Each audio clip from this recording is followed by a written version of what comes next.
apapun yang menurut saya sebagai Edi Mulyadi ini ya, Edi Mulyadi ini ya, dari pembicaraan ini ya, kalau bisa janganlah membuat sakit hati orang. Nah, itu kan termasuk membuat sakit hati seseorang, warga situ, sehingga warga situ tersakiti, sehingga hampirlah membuat keributan jadinya kan. Nah, seperti itu. Ya, jadi gini ya, mungkin Mbah Hilo tidak berkecimpung di dunia politik. Jadi Mbah Hilo tidak bisa secara dalam memahami apa maksud si Edi Mulyadi ini. Ini mungkin nanti Guru Ahmed bisa menjelaskan karena mungkin paham sedikit soal politik ya.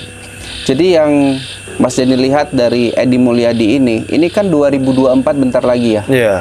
Di mana pemilihan presiden akan berlangsung. Tentunya public figur yang suaranya keras itu nantinya bakal diambil dan menjadi tim kemenangan kan gitu. Dari sini kita sudah melihat nih bahwasanya si Edi Mulyadi ini bersuara untuk menentang apa-apa yang dilakukan sama pemerintahan saat ini dong.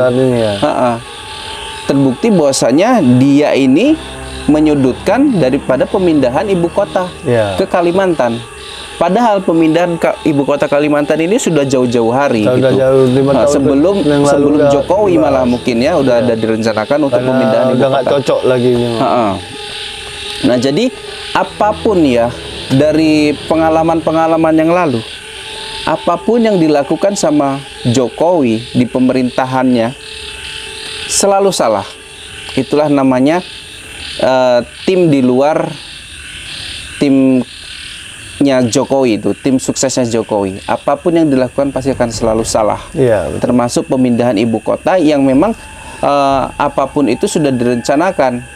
Kalau memang dulu di Jakarta ibaratnya penyebab banjir karena drainase atau resapan airnya tidak ada, mungkin di ibu kota yang baru itu semua sudah dinomorsatukan agar tidak terjadinya banjir dan segala macam yang menjadi kekurangan di ibu kota yang lama, yaitu Jakarta.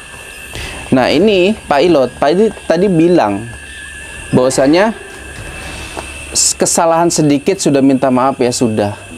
Nah, yang saya lihat dari kacamata saya, ini si sosok Edi Mulyadi ini dalam channel YouTube-nya juga, beliau itu memang sudah saya akui memang minta maaf. Bahkan di judulnya Edi Mulyadi minta maaf, ya kan? Tapi konteks yang saya lihat juga selain dia minta maaf, dia itu kayak membela diri seolah-olah itu sebuah kata, jin buang anak itu seolah sebuah kata yang biasa, yang diartikan dia sebagai kata yang bermakna jauh. Iya kan? Jadi ya itu begini juga Mas Ben. Ya, bahasa itu beda-beda.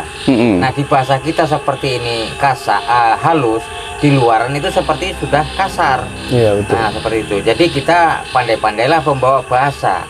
Nah, bahasa kita kalau dibawa ke daerah lain cocok tidak. Nah, harusnya dia ini berkoreksi diri gitu. Nah, iya, jadi seperti ini Mbak Hilo. Kalau misalkan Mbah Hilo mungkin berpikir yang seperti ini sudahlah menjadi pembelajaran dan dimaafkan saja. Kalau kedepannya lagi Pak Edi Mulyadi ini melakukan hal-hal sama, karena memang dia di luar pemerintahan dan selalu mengkritik apa-apa yang selalu dilakukan Jokowi dan memang mengarah kepada sesuatu yang tidak baik gitu, dan membicarakan sesuatu yang buruk gitu soal pemerintahan ataupun apa yang dilakukan sama Bapak Presiden Jokowi. Nah, tanggapan Mbah Hilo sendirilah kan gitu dari seseorang yang selalu mencari kesalahan-kesalahan seseorang, padahal dari seseorang itu banyak juga kebaikan yang dilakukan. Kan gitu. Ini Mbah Hilo ada keris. Kenapa nggak diangkat gitu? Lah, padahal kalau dia mau berbuat lagi, dia apa nggak takut seperti yang sudah diancam seperti yang di sana itu seperti ini. Para gaya-gaya itu sudah diginikan lehernya itu, apa nggak takut dia? Apa nggak takut dia dipeset-peset gini?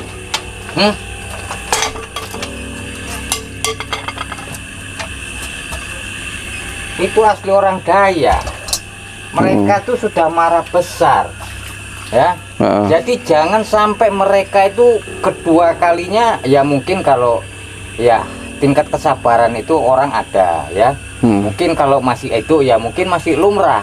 Tapi kalau dia masih berbuat seperti itu, ya wajar nanti bisa mati konyol dibuat orang-orang daya itu. Iya. Sudah jelas. Dari segi spiritual Mbak Elo melihat nggak ada dari masyarakat Dayak sana yang sudah mengerjain daripada Pak Edi Mulyadi ini? Oh, itu udah jelas, itu udah marah besar orang itu. Dari pandangan saya, mata batin saya, itu sudah ada. Sudah ada yang ngerjain. Sudah ada yang ngerjain. Oke, kira-kira si Edi Mulyadinya ini sendiri ada nggak sih apa namanya? Ibaratnya spiritual juga yang melindungi dia, Belo? Sedikit banyaknya di luar dari itu dia ada juga meminta bantuan juga. Kalau enggak ya mungkin bisa kena santet dari sananya loh. Iya, karena memang suku Dayak dikenal sebagai suku yang dapat menjatuhkan lawan tanpa menyentuh. Iya, betul. Betul ya. Jadi tadi dari Bang Ahmed lah, dari segi politik mungkin Bang Ahmed bisa sedikit berbincang gitu. Tahun politik sudah di depan mata. Bahkan kemarin Mas Denny juga melihat bahwasanya Pak Anies Baswedan ya sempat ke Makassar kalau nggak salah atau ke Lampung itu ya. Artinya mungkin para tokoh termasuk Ridwan Kamil kalau nggak salah pada saat itu sudah mulai berkeliling-keliling. Nah, itu ada suatu makna. Kalau saat ini mungkin mereka ini berkata kunjungan, tapi masyarakat lain atau media mengartikannya sebagai suatu yang mengarah kepada promosi diri untuk menjadi suatu bakal calon presiden atau wakil presiden. Betul.